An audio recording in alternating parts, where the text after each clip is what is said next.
Hi everyone. In this video, I am going to walk you through kind of a down-to-earth beginner's example of how we analyze the economic activity of companies and start to convert it into accounting activity. So let's take a look. Here I give you a series of what I'm calling business activities. Now in this case, the business is you, just a person.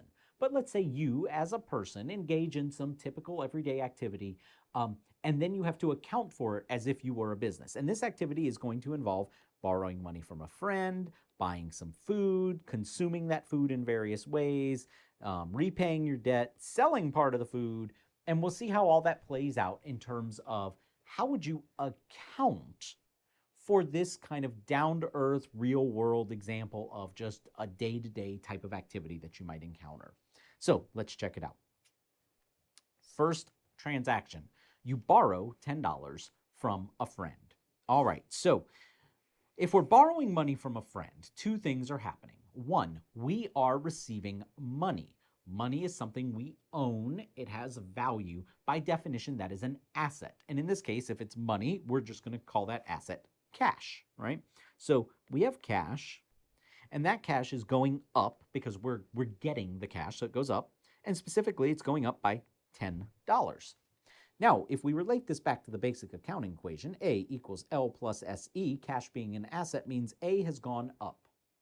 But that would throw our equation out of balance without a counteracting impact. So we have to ask ourselves, what else happened in this transaction beyond asset up? Remember, we borrowed the money.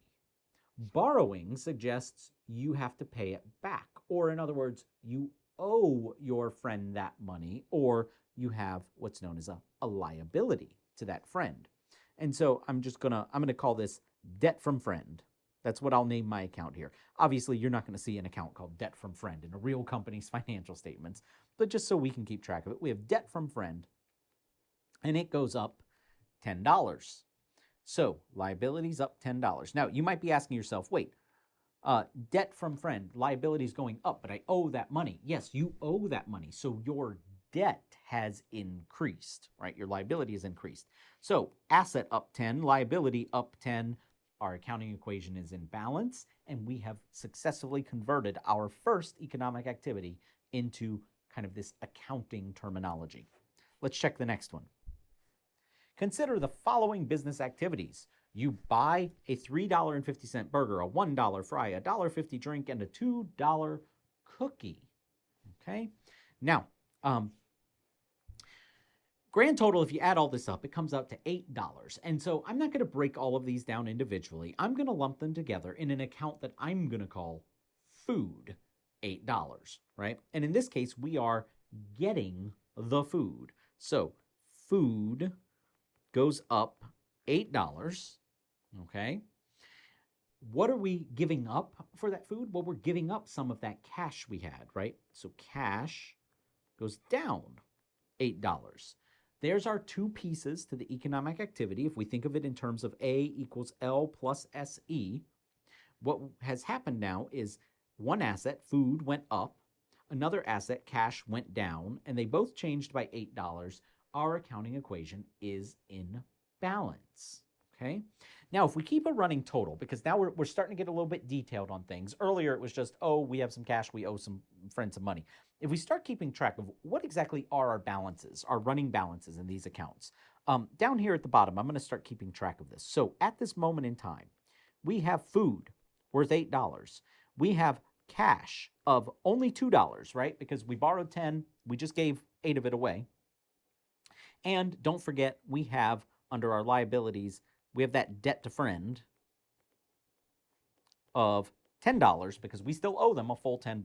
So this is what we're going to call our account balances, or in other words, this is going to be our balance sheet, right? Is another way to think about this as we go through these transactions.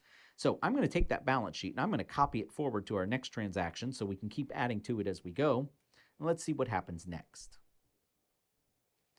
All right, so I'm going to stick our balance sheet down there. We'll adjust it as we need to. On this next transaction, it says we eat the burger, half the fries, and consume the entire drink.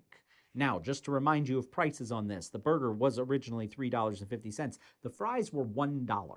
However, we only ate half of them, so 50 cents worth, and we consumed the entire drink, which was worth $1.50. Now, what's happened as a result of this? Well, our food is going down because we have now eaten part of it, and specifically, we have eaten $5.50 worth of that food. Okay? What is going on that is going to help keep A equals L plus SE in balance when food goes down $5.50? Did we get another asset? Nope. We lost some food and we have nothing to show for it. Do we owe somebody something? Well, we still owe our friend $10, but we don't owe them anything new as a result of this particular transaction, so there's nothing going on with liabilities. Shareholders' equity. Did our net worth of the company change? The company being ourselves. And I would say, yes, it did. Now, why did our net worth change as a result of this transaction? Well, remember, we had an asset called food. That's worth something, in this case, $5.50. That asset is gone with nothing to show for it. When you have an asset that gets consumed in some way, that is what we call a cost incurred. You have lost value. And a cost incurred, another name for it in accounting terms, is an expense. And I'm going to name our expense something very explicit to what we're talking about. I'm going to call it food expense, because that's exactly what it is. Our food expense has gone up as a result of us consuming this asset that had value that we no longer have. That food expense, if we think in terms of net income equals revenue minus expense. If your food expense goes up, that means your net income is going down. If your net income goes down, your shareholders' equity also goes down. And that is why your accounting equation stays in balance in this situation. Now, a common question from students who are still very early on in their accounting knowledge is, wait a minute, why did you expense the food here when you ate it? Why didn't you expense the food when you bought it, right? And when we think about our personal lives and kind of a cash basis world, when you spend the money, that's when you consider yourself as having an expense. But that's not how the accounting world for corporations go. Accounting follows something called accrual accounting, which I'll have a whole nother video on and talk about in detail.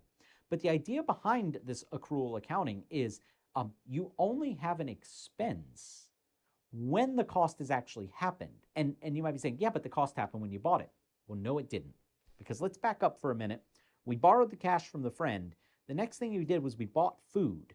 We lost our asset, cash, that was worth $8. But we got another asset in its place. This was nothing more than an exchange of value. Your cash had value, the food has value. You gave up one, you got the other. Your net worth didn't change as a result of buying the food. It's not till the food goes away and you have no asset left to show for it that you have an expense. And that's why we're expensing the food back here. All right, so that was eating some of the food. What that's going to do to our pseudo balance sheet over here is obviously the food is going to change.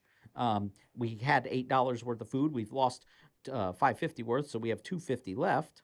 And now we are going to have some retained earnings of our personal company. And in this case, we don't have any income yet. All we have is this expense. So that's going to be a negative $5.50. That's our earnings so far. We borrowed some money, we spent some money, and we have nothing to show for it. We're not doing very successfully as a company. All right, let me copy this balance sheet forward, and then we will see what happens next. All right, so here we go. I've got our balance sheet move forward. Next activity up, you throw away the remaining fries. This one is actually very easy because regardless of whether you eat the food, throw the food away, give the food away, sell the food, no matter what the case is, it's all some sort of consuming the food. So just like on the previous slide where we ate the food and therefore food down, in this case the other half of the fries was worth 50 cents, we have a food expense for 50 cents. It does not matter that we threw it away instead of eating it. Just like before, our asset food went down by 50 cents, and our equity, because the expense is going up, our equity will go down by 50 cents as well. So on our balance sheet over here, our food is now down to $2, and our retained earnings is at a whopping negative $6. Notice on our balance sheet, we have total assets of 4, we have liabilities of 10, and we have retained earnings of negative 6. A equals L plus SE, right? Our whole balance sheet is staying in sync because every transaction keeps A equals L plus SE in sync. All right, let's check the next one. This is the first of 2 hard ones. We're going to end on 2 hard ones here. You return the remaining $2 to your friend who tells you not to worry about repaying the rest. Oh, by the way, back up 1 second. Let me copy this balance sheet because you're going to want to see what happens with this. So move it forward. Boom. All right. You return the remaining $2 to your friend. All right, that's the easy piece. Cash down, $2, right? Writing backwards here. Cash down, $2. Now, when you give the friend that $2 of cash back, that's repaying him for that $2. And so debt to friend, right? Remember that account? Debt to friend? Well, that also goes down by $2. So at this point, we could take our balance sheet and we could wipe cash off of it because we are out of cash, and we can lower our debt to friend to $8. Now, we're still in balance. And if I were to do our A equals L plus SE, you'd see that we're still in balance even from this transaction standpoint. Assets down 2, liabilities down 2. Where this becomes tricky is this last piece. The friend tells you not to worry about repaying the rest. You know what that means? That means debt to friend down $8. Liabilities are going down another $8. This debt to friend, gone. But this throws everything out of whack, right? Because now, even for this transaction, A equals L plus SE is not in balance. From our balance sheet perspective, A equals L plus SE is not in balance. So what's the other impact? What's the thing we have to record when the friend forgave the debt? Well, when someone forgives your debt, in other words, you owed something you no longer owe, that has essentially increased your net worth. Because whereas before you owed something, so future profits to you were already allocated to another party, now that you don't owe, future profits to you simply come to you. You're worth more when you don't owe money. We call this a gain. And specifically, we're going to call this a gain on debt forgiveness is what I'm going to call it. And that gain is an increase of 8. You had a gain of $8 of net worth because your debt was forgiven. Okay? Now, what happens with gains? How do they impact our accounting equation? Well, gains are basically revenues. And so, just like revenues make net income go up, gains will make net income go up. And when net income goes up, of course, then shareholders' equity is also going to go up. And so now our retained earnings of the company, guess what? Our retained earnings are up to a positive 2. Because they were negative 6, we just made $8 in gain. Now our earnings are 2. And notice our balance sheet is back in balance. Notice our accounting equation for this specific transaction is in balance. And now we can move on to the final and, again, difficult transaction of this problem. So I'm going to bring our balance sheet forward, even though there's not much to show for it there right now. Here we go. Consider the following. You sell the cookie to your sibling for $5. All right, there's a couple of easy pieces here. One is you're getting $5, right? So cash, keep doing the arrow first, cash up $5. Another thing that's happening, you're getting rid of that last bit of food. Food down $2. That was the price of the cookie. So now food is off the balance sheet. Cash is on the balance sheet. Again. But we have a problem, right? Because if we look at A equals L plus SE, and if we look at our balance sheet over there, for this transaction, an asset went up by 5, and another asset went down by 2. We're out of balance. And of course, even if you look over here, you see assets are 5, retained earnings are 2, or shareholders' equity is 2. We're out of balance there as well. So we have to ask ourselves, well, what else happened here? Well, when a business sells things to customers, the price they charge, that is what is called revenue. So in this case, because we charged money for this cookie, we've made revenue called sales revenue. So we have sales revenue of $5, okay? Also, look at what happened here. We lost our asset. Remember, whether you eat the food, whether you throw it away, whether you give it away, whether you sell it, no matter what, you're consuming the asset. And therefore, you're incurring the cost of the asset. So we have food expense, $2, just like the other food situations. Now let's put things together. We have some revenue, we have some expense. Net income equals rev minus expense, or in this case, $3. Net income's going up. Net income makes shareholders' equity go up because of the impact on retained earnings. Therefore, our retained earnings is now $5. And notice for the transaction, we are in balance. For our balance sheet, we are in balance. All right, those last two were doozies. I definitely encourage you, pause the video, go back and study those a little bit more if you need to. But this is it. This is a way to kind of bring you in at a beginner level of say, let's talk about not business terms, but let's talk about like just real person terms, right? Borrow money, buy some food, so forth and so on. How would you then collect that information, process it in an accounting way, and ultimately communicate it to your investors? Notice we prepared a balance sheet, and we could give that balance sheet to whoever wanted to invest in us and say, hey, here's our state of financial health. All right, hopefully you found this helpful, and I hope you join me for another video.